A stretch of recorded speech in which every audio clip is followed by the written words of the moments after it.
How does a film get its audience to invest in the story, to care about the characters and the journey they're about to take? If a film is asking the audience to cough up money and spend 2.5 hours of their day just to stare at a screen, it better capture the audience's attention, and quickly. To quote director David Fincher, "When you see the titles for a movie, what is that type? Is it supposed to be a projection over the scene? Or is it supposed to be there? What does a title sequence do? How can it best be utilized as a tool in the economy of audience investment?" To best answer this, let's turn to the work of David Fincher, the director who arguably kickstarted the current title design renaissance. So, how does Fincher use the title sequence? Well, in his own words, if you're going to monopolize people's time for 2 hours, 40 minutes, you are careful how you do it. If there isn't anything to be gained from taking another 2 minutes, then you don't do it. But if you can tee up a mood or prepare people for what we're going to be talking about, then that's worth it. Or, more bluntly put, title should be engaging in a character way. It has to help set the scene, and you can do that elaborately or you can do it minimally. But let's not just take Fincher at his word. Let's put his intentions to the test. The Girl with the Dragon Tattoo is a David Fincher psychological thriller released in 2011, starring Daniel Craig and Rooney Mara. It's a modern, grim take on your traditional Agatha Christie murder mystery, in which a disgraced journalist is hired by the wealthiest man in Sweden to investigate a 40-year-old cold case, and his eccentric, Nazi-affiliated family are the prime suspects. But only with the assistance of Elizabeth Salander, a traumatized hacker who's willing to push legal boundaries in the name of justice, can he come close to unraveling the web of mysteries that is the Swedish family. So, what needs to be accomplished to grab the audience for this particular film? Well, we need to connect to two characters, those played by Craig and Mooney, as they both share the main character title. Additionally, this film explores dark themes and explicit depictions of torture, scenes that are frankly not easy to digest for your typical audience. So we also need to get a sense for what is to come.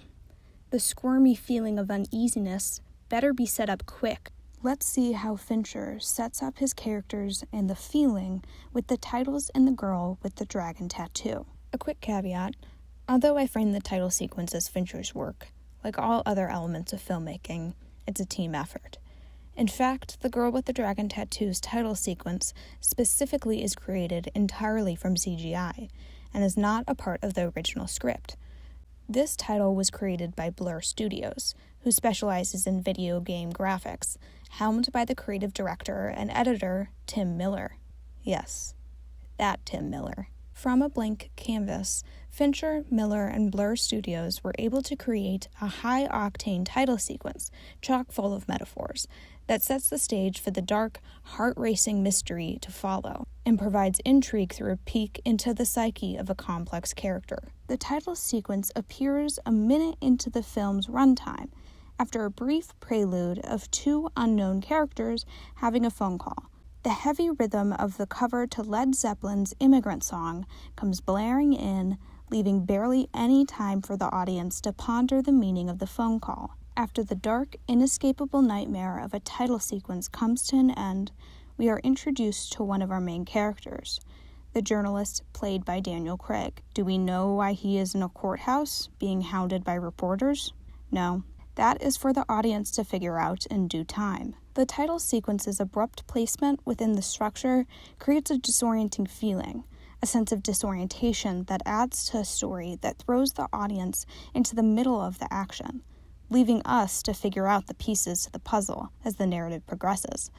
This structure not only creates an active and invested audience, but it also puts them in the character's shoes as they try to solve their own mystery. The mystery of the narrative. As I mentioned, this title sequence is an inescapable nightmare. In fact, Fincher described his intention for the titles as such. When Elizabeth had a bad night of sleep, show me the shit that rages through her mind. Show me the stuff that she has no control over, that she's trying to sublimate, that's going to bubble up from her subconscious, from the ooze. It is the psychology of trauma brought to life in metaphor, portraying the inner turmoil of a main character in a film that is bound to realism. Fincher uses the title sequence here to explore an unseen aspect of his character and the way they view the world. Speaking of unseen, hidden within the madness of this title sequence lies Elizabeth's backstory, which is only briefly mentioned in this film in a throwaway line, but remains a key part of understanding this character.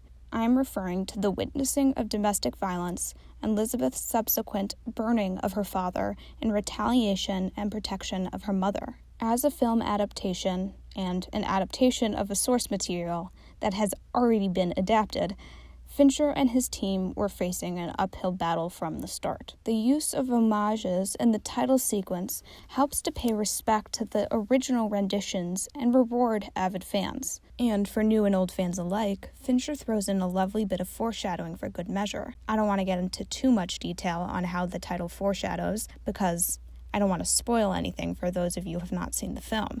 But I'll flash some of the imagery anyways. If you've seen the film, you'll know what scenes I'm referring to. If not, I'm sure you could guess and wouldn't be too far off. I mean, it is really effective foreshadowing.